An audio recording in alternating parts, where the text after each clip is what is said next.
কেন্দ্রের এই এলাকার সাধারণ আমাদের কর্মী সমর্থক এবং খেটে খাওয়া মেহনতি মানুষেরা, আপনাদের সবাইকে আমাদের পার্টির পক্ষ থেকে, আমাদের যুব আন্দোলন ছাত্র আন্দোলনের পক্ষ থেকে লাল সালাম। এখন সবথেকে বড় প্রশ্ন, লড়াইটা করবে কে করবে লড়াই? একটা দেশ বেচার দল আর একটা গোটা রাজ্যকে বেআইনি, 2 নম্বরি, দুর্নীতিযুক্ত পথে ঠেলে নিয়ে যাবার রাজনৈতিক দল যারা আজকে দিল্লিতে এবং পশ্চিমবঙ্গে সরকার পরিচালনা করছে। और उसके खिलाफ लड़ेगा कौन? लड़ाई बगावत बस वही कर सकता है जो स्वाभिमानी और ईमानदार होता है। उस्कानीते एरा बंदर की तरह उछल कूद कर रहा है, उस बाप लोगों को टाइट देने के लिए ये वोट है। ताई और बाप देर टाइट देवार जन्य वोट आछे। एटा के देबे टाइट? কে লড়বে?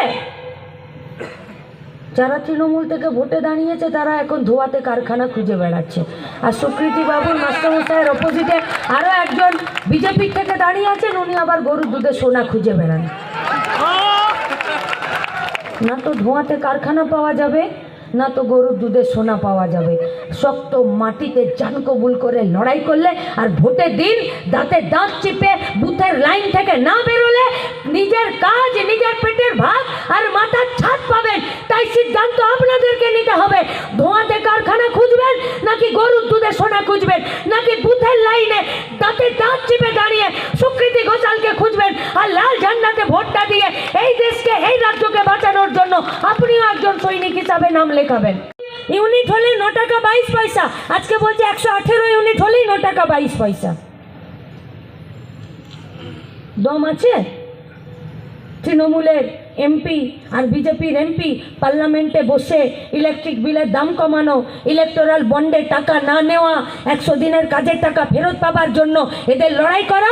এরা সব কটা পার্লামেন্টের পিছনের বেঞ্চে বসে থাকা হাত তোলার পার্টি। এরা হাত তুলে ফিরে আসে, এরা আমাদের জন্য কথা বলতে যায় না। তাই যারা পার্লামেন্টে দাঁড়িয়ে লড়তে পারবে বিজেপির বিরুদ্ধে তাদেরকে পাঠাতে হবে, তাই মাস্টারমশাইদেরকে।